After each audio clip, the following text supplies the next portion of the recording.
I was introduced to Joe Biden by Jim Biden and Hunter Biden. At my approximately hour-long meeting with Joe that night, we discussed the Biden's history, the Biden's family business plans with the Chinese, with which he was plainly familiar, at least at a high level. On numerous occasions, it was made clear to me that Joe Biden's involvement was not to be mentioned in writing, but only face-to-face. Tony Bobolinsky, an American hero. He knows firsthand about what these Bidens were up to. It was shady. It was weird. He was in the middle of it all and then got out. Good for him. His story holds up, so they're doing everything they can to attack him. He's told this story to the American people. The media didn't listen. He told it to the FBI. They buried it. Another shot today at the House Oversight Committee. He went in. He swore an oath to tell the truth, and I believe him.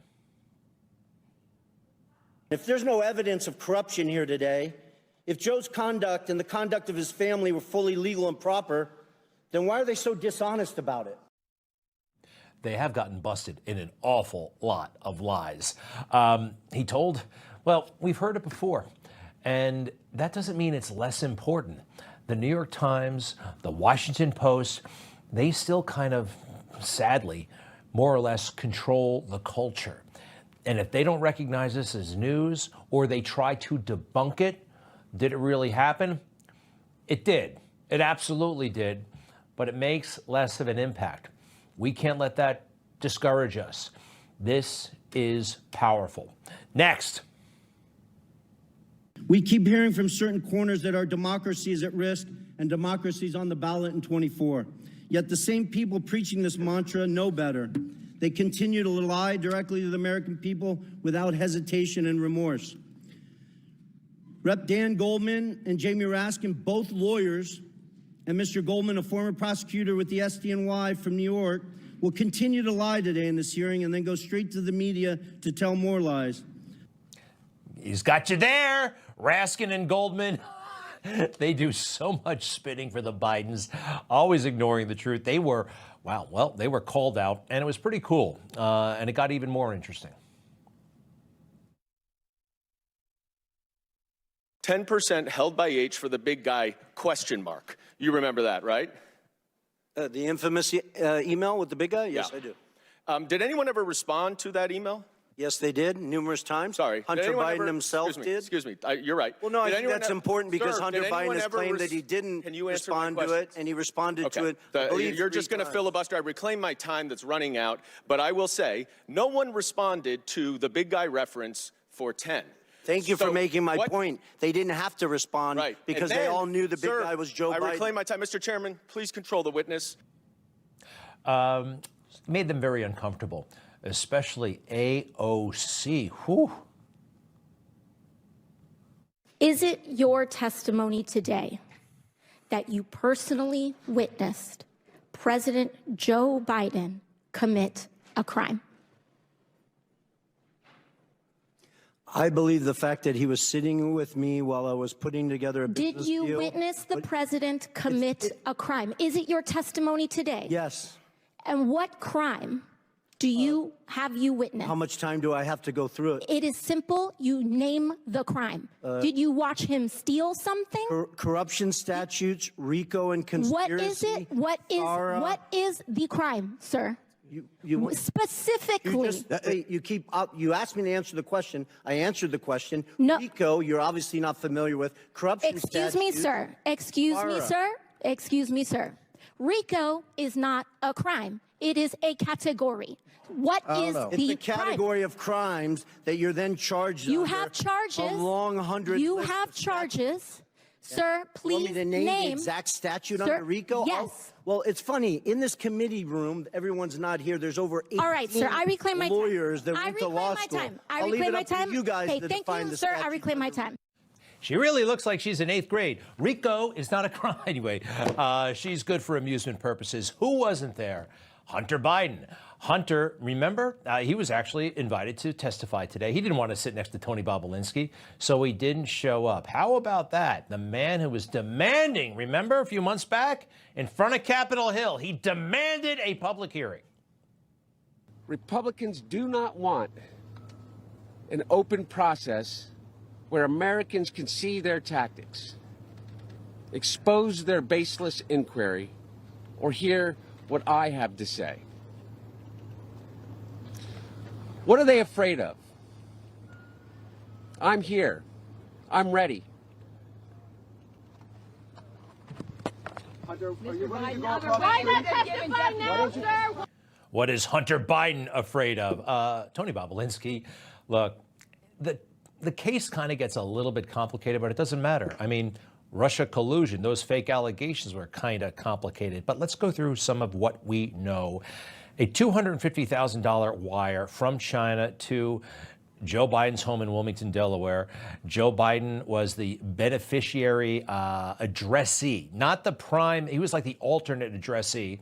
Hunter was all the way in California when this was sent to Joe Biden's house. It's totally crazy. The money's coming in from China. Meanwhile, they got secret documents in the garage right behind the Corvette. Who's hanging out at the house when he's not in California? Hunter Biden. And who is he doing business with? Can't do business in America, going to Ukraine, Russia, China. It all stinks. And the WhatsApp messages. Don't forget these things. This is new. He wrote to Tony Bobolinsky this. And Tony, that is what Zhang implied. They are both coming to be my partner. These big Chinese guys want to be partners with the Bidens. He has implied that the number one has made that clear and available to him. The number one. Who's the number one? Marjorie Taylor Greene wanted to know who the number one was. Check this out. The Chinese want to do business with the Bidens. As a matter of fact, it says, both coming to be my partner, to be partners with the Bidens, with an S. He, Zhang, has implied that the number one has made it clear and available to him. Who is the number one? The number one is Xi Jinping. Xi Jinping, the president of China? Yes or no? The leader of the Communist Party, the CCP? Yes. Is the number one? Yes, that's the number one that Hunter was referencing in that message. Is that why Joe Biden spent all that time with Xi Jinping, carving out business opportunities for himself? Remember how much he bragged about spending time with Xi Jinping? Well, was it for America's interests or the Biden's interests? You do remember this, right? I've spent more time with Xi Jinping in China than any world leader has. When I was vice president all the way through to now, over 78 hours with him alone, 9 of those hours on the phone and the others in person. I'm traveling 17,000 miles with him around the world. I spent more time with Xi Jinping than any other head of state. And I'd always be, when I traveled with him 17,000 miles, spent 78 hours with him, they tell me. I spent more time with Xi Jinping than any world leader has. Over 76 hours, we traveled 17,000 miles. You remember that. It never really made sense. Now it makes a lot of sense. All that money from China, all the opportunities for, I'm sorry, but the drug addict Hunter Biden, why would they want to do anything with these guys? Hey, I know this story and so do you. It was in the laptop. Granted, the laptop has been chased off of social media right at the time people needed to know all about it in the fall of 2020. How did Joe get all of this money? How is it that the Bidens, after 50 years in government service, got all of this stuff? I think we know. Next, please. We have to thank President Trump. You know, last night I did extended coverage of General Milley and the stuff that he said on Capitol Hill yesterday, and Donald Trump put it up on Truth Social. Not only what happened on Capitol Hill, but what happened with that soldier at Fort Myer. Did you see it? I encourage people to go on Truth Social or Newsmax.com to see that.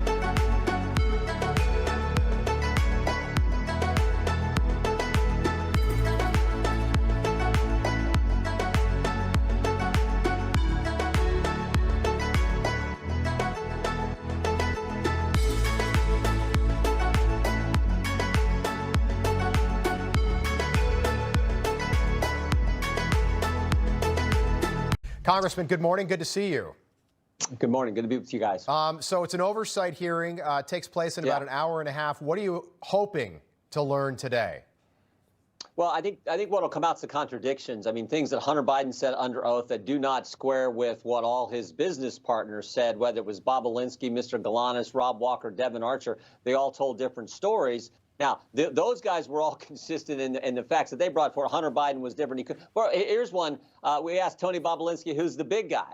And he said, well, of course, it's Joe Biden. Everyone understands that. Hunter Biden said, I don't know who the big guy is. So, and then the clip you played of President Biden saying he never discussed business with his son, even Hunter Biden disagrees with that. Because if you remember back in December, Hunter Biden said that we never discussed business changed to, from Hunter Biden's point of view, he said, my father was never financially involved in our business. That's a big difference. So even Hunter Biden said things different. And the big takeaway here is, remember, millions of dollars from foreign entities flowing through 20 different companies for what? What were they offering? What was the service? What were they providing? Devin Archer, Hunter Biden's business partner, told us in his deposition under oath that they were providing access to the brand, and the brand was Joe Biden.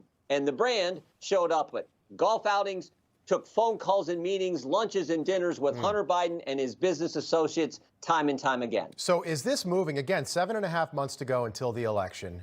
Is impeachment the next step? Are you going to hold a vote on the House floor? I know it's up to Mike Johnson, but the margins, Congressman, you lost Kevin McCarthy. Ken Buck left last week. George Santos was ousted. Unless you get Democratic votes, this is going to be real tough. So it kind of seems like you're chasing your tail at this point because this is not going to go anywhere. No, fair question. And we got a small majority. Everyone understands that, not just on this issue, but on a host of issues. Our job is, under the Constitution, is to do oversight of the executive branch. We are doing that. We're going to continue to do that. There's no time limit in the Constitution on how long you can do an investigation. Our job is to get the facts. There are other people we need to talk to. We need to talk to these two lawyers who were part of the Hunter Biden investigation under David Weiss, and Justice Department won't let us talk to them. So we're pushing that issue. We need to talk. We need to re-talk to Leslie Wolf, who was the key person in David Weiss's office who ran the Hunter Biden investigation. These are people that are important for us to get a chance to depose and ask questions. So we're going to do our work. And then we don't have a timeline. We don't have a specific outcome we're trying to get to. Our job is to do our job. And the Constitution says the legislative branch, the Congress, does oversight. It's part of our duty. We're going to do it, and we're going to get the facts for the American people. I get that, but the timeline really is the next 7.5 months, because if Joe Biden gets reelected on November the 5th, it's all for naught. Do you see this ever hitting the floor for a vote?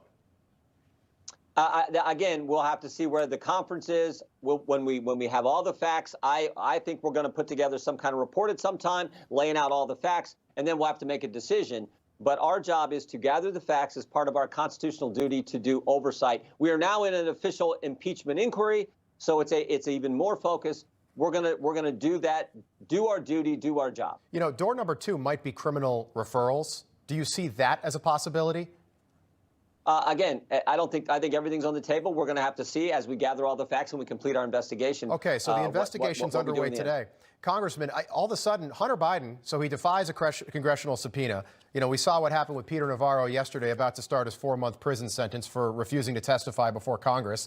Hunter Biden did the exact same thing. He's still out there, a free man. He demands public testimony. You offer it to him today, and he turns down the invitation. I don't get it.